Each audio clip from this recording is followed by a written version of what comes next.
Hey, officer, have you watched the news yet?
Okay, so last year we worked with the City Attorney's Office to file cases on self-termed First Amendment auditors.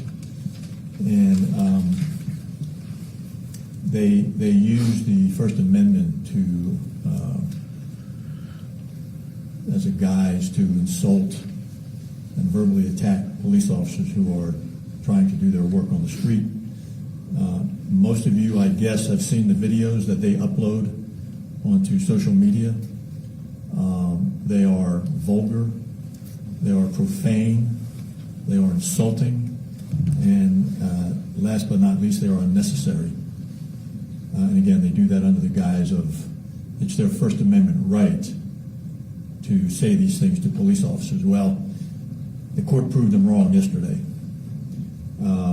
I was in the trial yesterday over at Municipal Court of Jesus Padilla, known online as Mexican Padilla. He was charged with 3 counts of disorderly conduct and found guilty at the end of the trial, and charged fined $500 for each of 3 counts of disorderly conduct, plus court costs. I think I can say for every police officer out there that we are pleased with that verdict. I think it almost puts a dagger in the heart of their First Amendment excuse for insulting police officers and verbally attacking and assaulting police officers while they're on their posts. And with us today is our head prosecutor at the City Attorney's Office, Jose Nino. And Jose, Thank you, Chief. Let me get started by saying that the City Attorney's Office is committed to upholding the First Amendment. However, when those words or actions tend to incite a breach of the peace, then it's our duty to prosecute to the utmost to the law. So it's one of those. In this case, Mr. Padilla and his cohorts or his partners went ahead and used not only abusive or vulgar language towards our officers, but they did it with the intent to get a negative reaction by officers, put them in a negative light, and cause some type of reaction, and then upload it onto their YouTube or social media. You know, our duty and our goal is to protect not only the citizens of the city of San Antonio, but our first responders as well. They went above and beyond what we would normally consider free speech. The judge agreed with us and went ahead and found that individual guilty. There's 2 more trials set in April and May against both of the other defendants that are in this case, and we hope to get the same verdict. If there's any questions, I'm sure the chief and myself are here. I have a question. These videos online you've probably seen have tens of thousands of views. A lot of people tune into these types of videos. Is there any fear that what you guys did yesterday are going to embolden them to take it a step further with their rhetoric towards police? No, I don't believe so. And if people do, then they do it at their own peril. Again, I think the court spoke loudly and clearly yesterday as to what their First Amendment rights are and aren't. Chief, there are many other people who are out there that are police monitoring per se, that have different approaches. Do you have any advice for people who feel like that they have a duty to come out and cop watch? If they do decide to record, what do you tell people that could show up with a camera that you're not familiar with if they're not, it's traditional media? To use your term, cop watch all you want, but it does not give you the right to verbally assault police officers and distract them while they're doing their jobs. You've probably seen there's a whole community of people who there's a relationship towards police where they feel like you guys maybe aren't always doing the right thing. Their words, not mine. Is there a sense of trying to repair that relationship with that portion of the public and restore that feeling of, hey, we're community police officers, we're here to serve and protect you guys? Is there a sense of that olive branch coming across? We are held to the highest standards and to the highest accountability in many, many ways. And anyone who wants to monitor us or audit us is more than welcome to do it. But you can't come out and insult and call police officers derogatory names in an aggressive way that puts police officers in fear of their own safety. And they also do that at their own at the expense of their own safety as well. And you try to evoke that kind of reaction to the point where you're almost nose to nose with a police officer and doing it in an aggressive way. That is not monitoring or auditing police. That's insulting and attacking police. And when that type of confrontation happens from the general public in the direction of police officers, how does that affect what you're doing in that moment? It's a distraction to officers who are standing there trying to protect the crime scene or direct traffic or do whatever it is they're doing. It's a distraction to them and could likely lead to the officer getting hurt. Is there any training that's been done here within SAPD with this newfound of cop watch from now on that's been going on? Yes, there has been discussions about it and discussions about maintaining professionalism and just continuing to do our jobs. And I want to thank the City Attorney's Office for taking these cases on and taking them to trial. Chief, for anyone who has any free speech concerns, I'm sure they're thinking in their head right now, it's not illegal to insult a police officer. So what is the technical difference between, calling an officer a derogatory name on the street or doing it on Facebook? And doesn't this open up a whole can of worms? What is the response? There are two distinct actions here. One, if someone is stopped and they decide to call the police officer a derogatory term, that's one thing. But when you aggressively and in a verbally assaultive way close space on a police officer when they're doing their jobs and you come at them aggressively, that is totally different than just calling a police officer a name. You get called names all day long. But when you get up in an officer's face in an aggressive way, hurling verbal insults, that to me is a verbal assault and not a First Amendment protected right. Almost Park recently, it was a couple months ago, they had a huge open carry protest after an open carry person was detained at one point. Following what happened yesterday, are you guys bracing yourself for the possibility of having a protest here or citywide? That really does not concern me. Again, the courts have spoken in this case, and I've been at those gun rallies, those open carry rallies, and when I'm there, people are as friendly as they can be. Those are the same people, though. Same folks.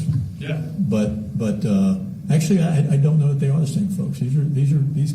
From my reporting, the leaders of it seem to be the same people. Maybe I'm incorrect. Yeah, I'm not. I don't know that to be true from what I've seen. But I've been at all these gun rallies, and these folks there are not insulting the police anyway. They're expressing their, constitutional rights to carry firearms, and that's all they're doing. I have not seen where they've been aggressive toward police or insultive or insulting or demeaning or anything like that toward the police. Again, let me be clear, this is a very distinct verbal assault in a physically aggressive way toward the police, and that is what the courts ruled on yesterday. But could be just the start of the process. Could go to appellate court and further. This could be. It could be. It could be. Look, I don't want to debate it. The courts have spoken. I have said what I believe to be true about people's reaction and actions toward the police, and that's the way it stands right now. One last question. Chief, was Padilla at the most recent shooting on Olive and Pine? Pardon? Was Padilla known to be at the most recent shooting right there on Olive and Pine? The most recent, I don't know. You don't know? I don't know. I have a couple of specific questions. With regard to the date and the location of the 3 incidents that he was convicted of. Yeah, the date of the offense was April 27, 2018, in front of Central PD. April 27th? Yes, sir. Yes, ma'am. 2018. And that would be like 501 South Frio? 501 Or- South Frio, yeah, like the Central PD. Okay. And now, Mr. Padilla says he's under house arrest for some other charges. You said that there are additional people awaiting trial March and April. Is he also awaiting trial on additional charges related to these things? Nothing with municipal court or nothing with the city of San Antonio. He may have some other cases with other jurisdictions, but nothing with us. His two other members of his PAC, if you want to call it that, are set for both April 4th and May 9th. And one final thing. He has some videos posted where he is like at a traffic stop or something and he refuses to ID and he says, "What is my crime?" And I don't know I don't know the answer to that question, but when you're stopped, I want to have a full understanding of failure to ID. You have to identify Jay, yourself? do you want to take that, Joe, from a legal perspective? I mean, it's one of those, when you have a proper stop, and that could be a speeding violation, and the officer asks for your identity, then you need to identify yourself. If you don't identify yourself, then the officers have their own policy and protocol to take care of. If they can't identify you, depending on the charge, they may release you all based on their discretion, or they may have to take you in, depending on the circumstances. So every case is different. Right. And officers always have a lot of discretion. Always. One other question. Speaking of other agencies, I know Jesus Padilla has had some run-ins with the Leon Valley Police Department as well. Have you spoken with their chief or any other chiefs about these guys, and has there been any communication about how to handle that? There was communication when they were hanging over in Leon Valley, yes. But, I mean, every police officer out there knows what these guys are up to. And I'm sure by today, or at least by the time you all run your stories, every police officer will know what happened in court yesterday, which I think is important. Do you know of any other cities that are dealing with? They're all dealing with it. I mean, go online, you can see they're dealing with it from West Coast to East Coast. Thank you. Thank you. Thanks, everybody.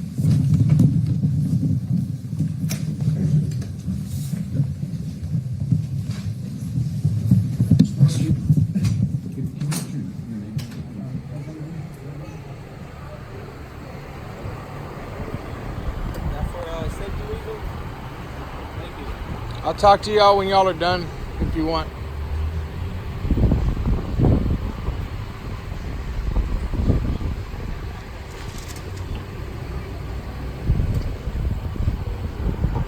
Hello, Chris.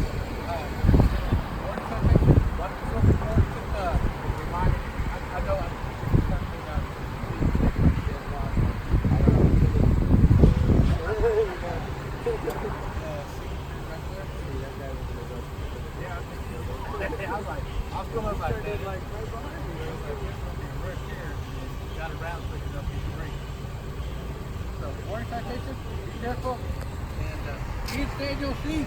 Yes, yes. Y'all gotta stay in the seat. Talk about the seats that you will possibly go to the club weekend. Y'all because weekend? Okay. All right, goodbye. Hey, officer, have you watched the news yet? Yeah, I have. You got any? All right, you have a good day too. That's not illegal, right? Your chief says it is.